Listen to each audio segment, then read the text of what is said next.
Jaga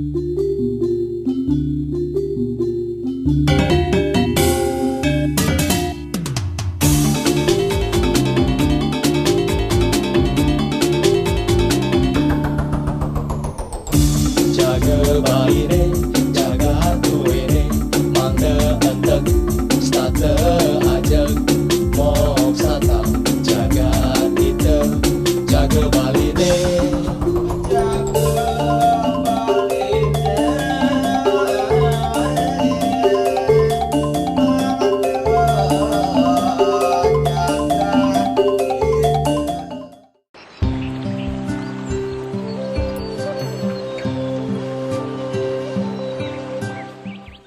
Awal bulan September 2022 lalu, Presiden Joko Widodo akhirnya memutuskan menaikkan harga bahan bakar minyak BBM bersubsidi. Harga Pertalite diputuskan naik dari Rp7.650 menjadi Rp10.000 per liter. Ini merupakan pilihan terakhir pemerintah dalam usaha mengalihkan subsidi BBM, sehingga harga beberapa jenis BBM yang selama ini subsidi akan mengalami penyesuaian. Lalu bagaimana nasib pengguna Pertalite yang sebagian besar menyentuh masyarakat menengah ke bawah? Perlu diketahui, konsumsi Pertalite di Indonesia mencapai 80% dari total bensin, sehingga kenaikan harga Pertalite tentu akan mendorong kenaikan inflasi dan mungkin saja meningkat. Badan Pusat Statistik BPS di awal bulan ini mengumumkan data inflasi Indonesia periode Juli 2022 yang tumbuh 0,64% dibandingkan dengan bulan sebelumnya. Secara tahunan, laju inflasi terakselerasi, di mana inflasi Juli 2022 tercatat 4,94%, lebih tinggi dari bulan sebelumnya yang 4,35%, sekaligus jadi yang tertinggi sejak Oktober 2015. Data menunjukkan inflasi bensin memiliki bobot 4% menurut data Badan Pusat Statistik. Secara historis, seperti pada 2014 contohnya, saat harga BBM jenis premium yang saat itu paling banyak dikonsumsi dinaikkan pada bulan November hingga 30%. Inflasi kemudian melesat hingga 8,36%.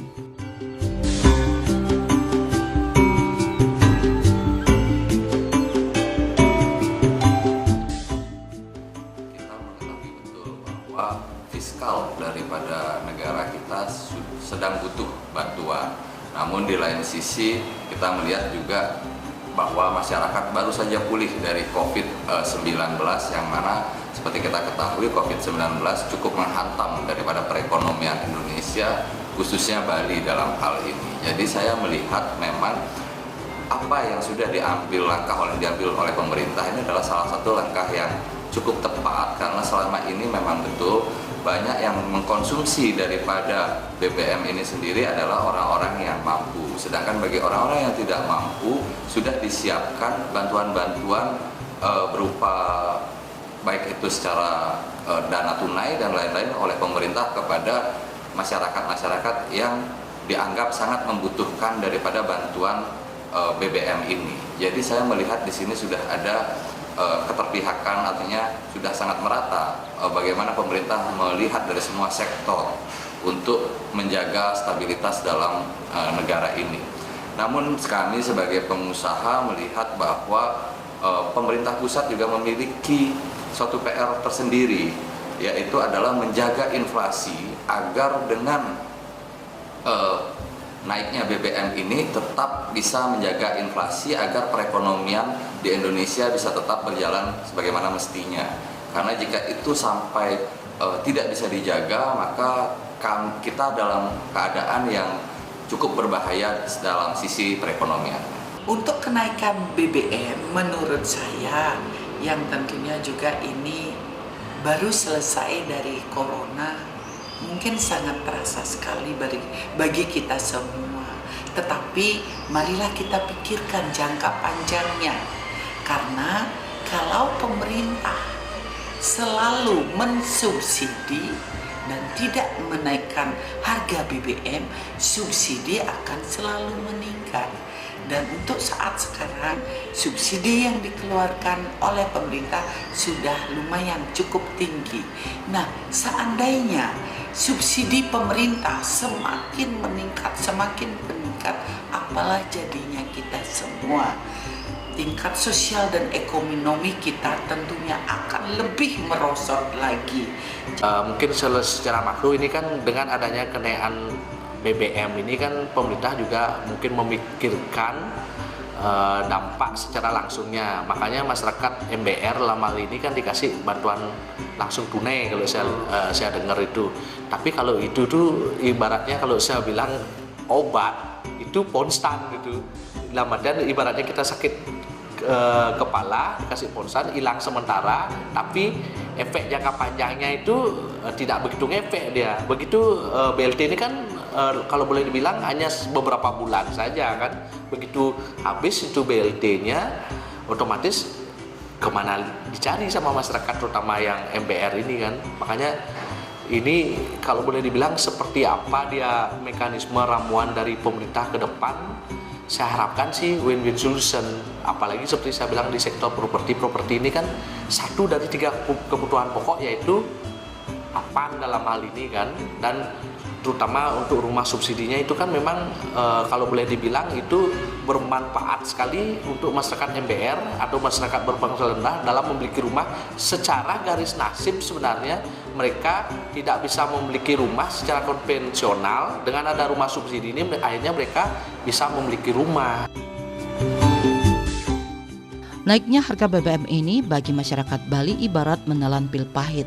Bagaimana tidak, belum pulih dari terpuruknya ekonomi karena adanya wabah corona, kini dihadapkan pada kenaikan harga BBM. Sudah pasti kenaikan harga BBM ini dibarengi dengan kenaikan kebutuhan lainnya seperti sembako serta kebutuhan lainnya. Bagi Bali yang bergantung kepada sektor pariwisata tentunya berpengaruh, mulai dari kemungkinan naiknya biaya transportasi akomodasi pariwisata hingga meningkatnya biaya operasional hotel. Begitu pula dengan sektor lainnya seperti perumahan yang saat ini juga menjadi hal penting dimiliki masyarakat. Tentunya jika tidak bisa diantisipasi oleh para pelaku pariwisata, kondisi ini bisa menyebabkan hotel tidak bisa membiayai karyawan sehingga terjadi pemutusan hubungan kerja PHK. Atasi kondisi ini, pemerintah memberikan dukungan melalui berbagai tambahan bantuan sosial dalam bentuk pengalihan kebijakan subsidi agar dampak dari kenaikan harga BBM tersebut tidak membebani masyarakat. Inflasi yang tinggi bisa membuat daya beli masyarakat ikut menurun, di mana masyarakat jadi tidak mampu untuk membeli barang-barang produksi. Kondisi ini sekaligus akan melambatkan pertumbuhan ekonomi dan meningkatkan tingkat kemiskinan. Meski demikian, diakui kebijakan kenaikan harga BBM ini merupakan keputusan berat dari pemerintah dan merupakan kebijakan yang harus diambil. Dengan kebijakan ini tentu akan ada reaksi yang positif dan negatif. Namun saya meyakini bahwa ini adalah kebijakan yang harus diambil saat ini, walaupun memang saya melihat timingnya yang kurang tepat, tapi memang keadaan yang memaksa untuk mengambil kebijakan tersebut. Namun kalau khusus untuk Bali, saya melihat adalah bagaimana pemerintah pusat dan daerah bisa tetap gencar memberikan kepada para calon wisatawan asing yang ke Bali kemudahan-kemudahan agar kita yang selama ini perekonomiannya sangat tergantung oleh pariwisata dapat terbantu. Jadi dalam hal ini sangat dibutuhkan beberapa terobosan-terobosan. Seperti kemarin kita ketahui salah satu maskapai Garuda Indonesia telah memberikan diskon kepada calon pengunjung yang ke Indonesia atau ke Bali khususnya. Nah, ini hal-hal seperti ini yang harus tetap kita galakkan supaya tidak terjadinya inflasi ke depannya. Jadi harus ada sektor yang mendukung bagaimana perekonomian ini tetap bisa berjalan beriringan. Kalau saya melihat inflasi di Bali ini cukup mengkhawatirkan karena kemarin data yang saya peroleh itu sudah hampir di 9% ya. Jadi kalau saya tidak salah itu sekitar 9%. Jadi ini memang betul-betul harus dijaga agar tidak semakin membesar nilai inflasinya. Dan ini jika inflasi terjadi ya ini agak sulit karena kita baru saja sembuh dari COVID-19, dari pandemi COVID-19, dan kita harus dihantam lagi dengan inflasi. Itu tentu akan mempersulit daripada sektor perekonomian. BBM ini kan merupakan sektor krusial sekali dalam hal kita untuk memproduksi barang, dalam hal ini rumah, di mana kenaikannya itu sekitar 25% dan itu memang mempengaruhi sekali untuk kenaikan akomodasi dan bahan-bahan beserta runtutannya yang lain di dalam hal pembangunan rumah kita. Sedangkan secara umum ini kan kalau boleh bilang kita di Bali pada umumnya tergantung sektor pariwisata, di mana sektor pariwisata kita kan mempengaruhi 80% perekonomian kita secara makro, dan itu runtutannya juga ada ke properti. Dalam hal ini seperti yang diketahui kan Bali ini sebenarnya hampir udah 2 tahun kemarin mati suri perekonomiannya kan, dan ada sedikit titik terang di 2022 di mana dibukanya border pariwisata dan semakin membaiknya situasi penanganan COVID. Cuman berita buruknya karena adanya mungkin peperangan antara Ukraina dan Rusia mempengaruhi dampak global dan akhirnya terjadi inflasi global. Mau tidak mau mungkin pemerintah akhirnya per September ini menaikkan BBM kurang lebihnya sekitar 25%. Makanya itu seperti saya bilang itu berpengaruh sekali dengan kenaikan runtutan dari pembangunan proyek kita. Seperti saya bilang bahan material, terus dalam hal itu kan banyak sekali dia gininya, ada besi, ada semen, ada pasir, ada dan yang lain-lainnya. Terus tenaga juga karena akomodasinya naik ya, kan otomatis naik juga, dan itu memberkatkan kita juga. Kalau dengan situasi sekarang harga rumah itu yang komersil kita naikkan 25%, kurang lebihnya itu otomatis berdampak sekali. Naiknya harga BBM ini bagi masyarakat Bali ibarat menelan pil pahit. Bagaimana tidak, belum pulih dari terpuruknya ekonomi karena adanya wabah corona, kini dihadapkan pada kenaikan harga BBM. Sudah pasti kenaikan harga BBM ini dibarengi dengan kenaikan kebutuhan lainnya seperti sembako serta kebutuhan lainnya. Bagi Bali yang bergantung kepada sektor pariwisata tentunya berpengaruh. Mulai dari kemungkinan naiknya biaya transportasi akomodasi pariwisata hingga meningkatnya biaya operasional hotel. Begitu pula dengan sektor lainnya seperti perumahan yang saat ini juga menjadi hal penting dimiliki masyarakat.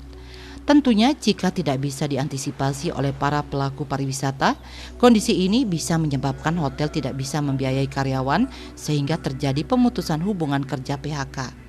Atasi kondisi ini, pemerintah memberikan dukungan melalui berbagai tambahan bantuan sosial dalam bentuk pengalihan kebijakan subsidi agar dampak dari kenaikan harga BBM tersebut tidak membebani masyarakat. Inflasi yang tinggi bisa membuat daya beli masyarakat ikut menurun, di mana masyarakat jadi tidak mampu untuk membeli barang-barang produksi. Kondisi ini sekaligus akan melambatkan pertumbuhan ekonomi dan meningkatkan tingkat kemiskinan. Meski demikian, diakui kebijakan kenaikan harga BBM ini merupakan keputusan berat dari pemerintah dan merupakan kebijakan yang harus diambil. Pemerintah melalui Kementerian Keuangan mengatakan kenaikan dari bantuan sosial sebanyak 24,17 triliun rupiah yang mengcover 20,65 juta keluarga atau kelompok penerima ini diperkirakan mencapai 30% keluarga termiskin di Indonesia.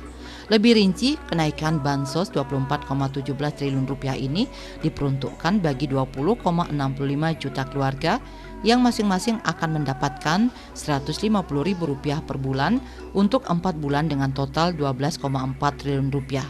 Pemberian subsidi upah sebesar Rp600.000 per pekerja bagi 16 juta pekerja yang berpenghasilan maksimal Rp3,5 juta tiap bulan dengan total Rp9,6 triliun serta total Rp2,17 triliun yang berasal dari dana alokasi umum dan dana bagi hasil pemerintah daerah untuk subsidi transportasi angkutan umum, ojek online dan nelayan.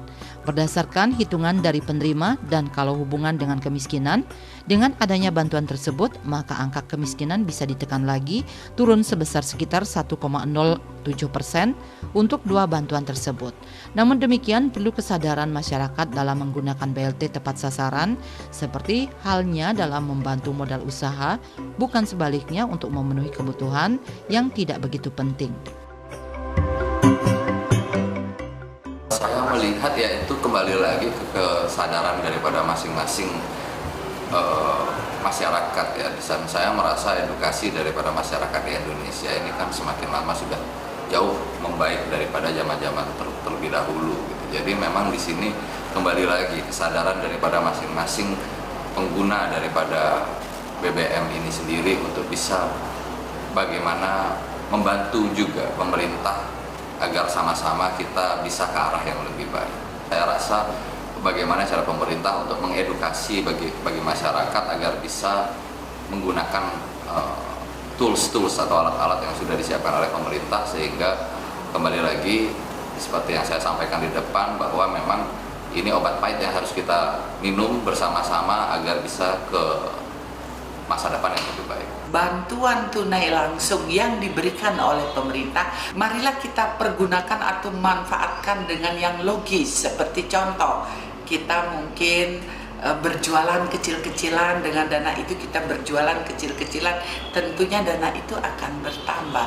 Jangan dibelikan dana BLT itu diberikan dengan kebutuhan yang sekunder, seperti misalnya membeli HP. Lebih baik kita pergunakan supaya memperoleh keuntungan. Setiap pemerintah mengadakan penyesuaian harga BBM dan juga dampak kepada masyarakat, karena kenaikan BBM ini adalah daya beli lebih menurun karena pendapatan masyarakat itu tetap, tetapi harga-harga barang meningkat. Nah, bagaimana cara mengatasinya? Adalah dengan dua cara, yaitu bisa dari pemerintah dan juga dari masyarakat itu sendiri. Yang pertama yang dari pemerintah adalah pemerintah tentunya bisa membantu masyarakat yang sangat-sangat kena dampak dari kenaikan BBM ini. Seperti contoh, pemerintah memberikan BLT kepada masyarakat.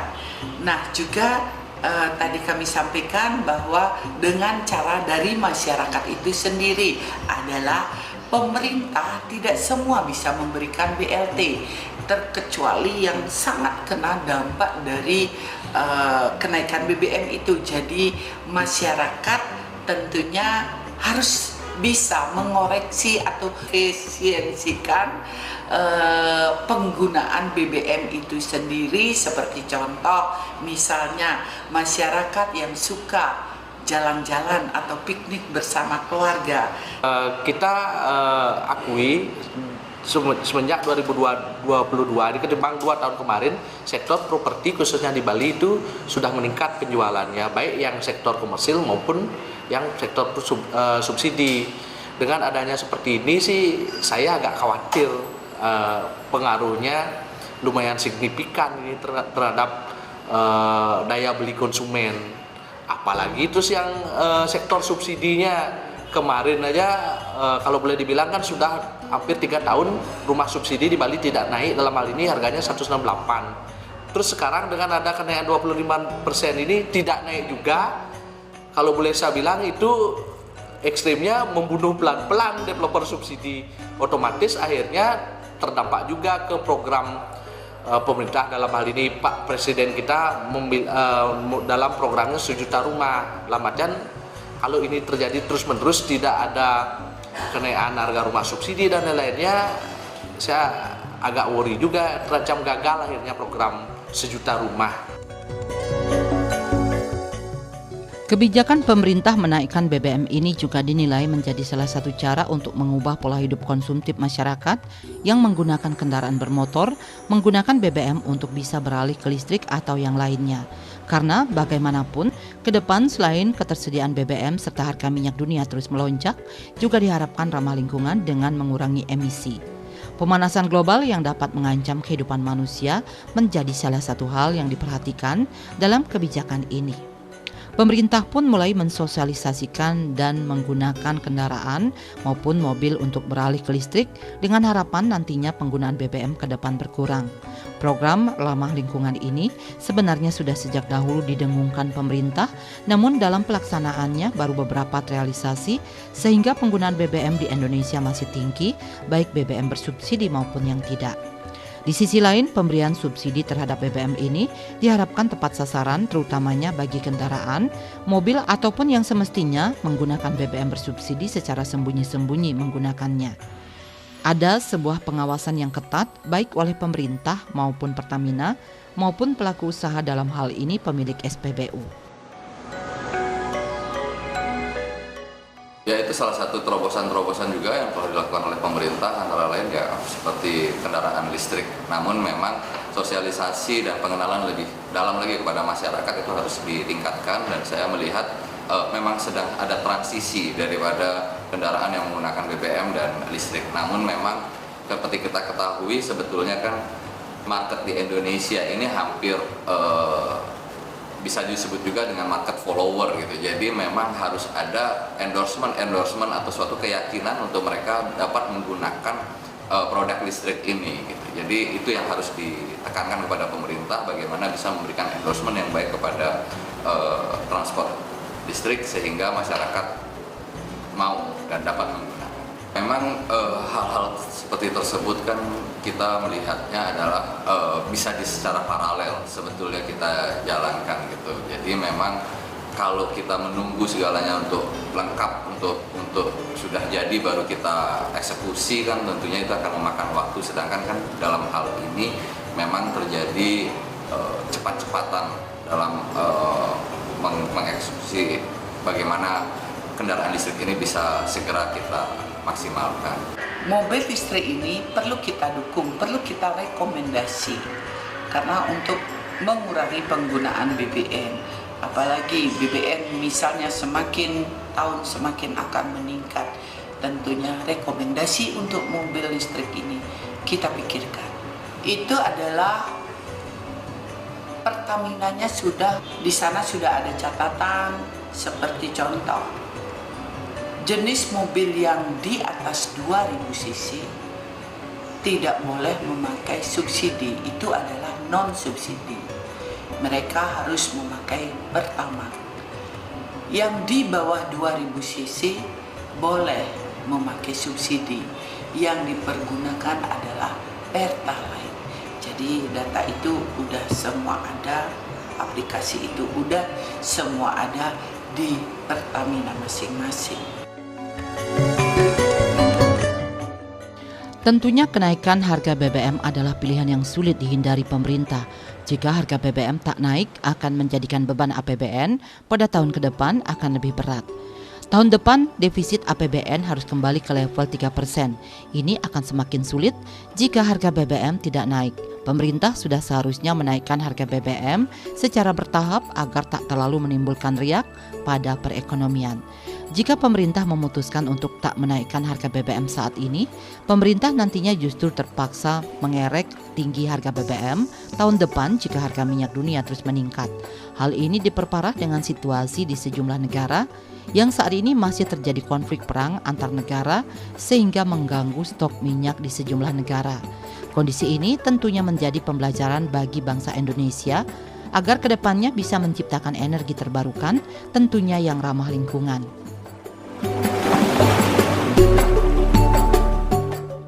Kalau boleh saya bilang mirip jadinya kejadiannya dengan waktu COVID di awal kan, di mana masyarakat membeli hanya kebutuhan yang bersifat primer.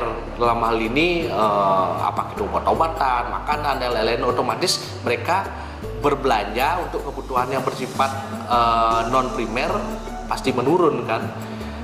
Sedangkan 2022 ini kan kebutuhan kemampuan daya belinya sudah mulai meningkat kan. Dengan ada kenaikan seperti itu bilang tadi itu, saya agak worry juga akan terjadi kemunduran pertumbuhan perekonomian kita. Makanya seperti saya bilang nih, kita berharap sekali seperti apa sih formula pemerintah nanti Ramadan untuk menyelamatkan perekonomian kita biar tetap tumbuh, khususnya di Bali. Ini kan kita baru lepas dari pertumbuhan minus kita ke menuju positif. Kalau seperti ini dibiarkan hanya menggelinding seperti itu aja, saya kira sih seperti saya bilang agak fatal nanti ke depannya. Apalagi kalau boleh bilang saya lebih jauh lagi, reksa COVID ini kan mau berakhir di bulan Maret 2023 dengan ada tekanan kenaikan BBM segala macam.